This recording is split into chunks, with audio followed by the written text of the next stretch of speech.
Hello everyone and welcome to today's video. Today's video is going to be about how to fix Twitter X cannot report tweet.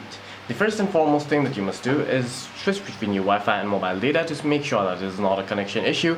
The other thing that you can try and do is turning on airplane mode on and off on your device. The other thing that you can do is log out of your Twitter X account and then log back in with your credentials and try again. The other thing that you can try and do is head over to settings on your device, tap on apps, tap on Twitter X, tap on storage and cache, and then clear the storage and cache of Twitter and try again. If that still does not resolve the issue, look for Twitter X in your search bar, long press on Twitter X, uninstall it and reinstall it on your device. If this too does not solve your problem, try with a mobile browser or a web browser.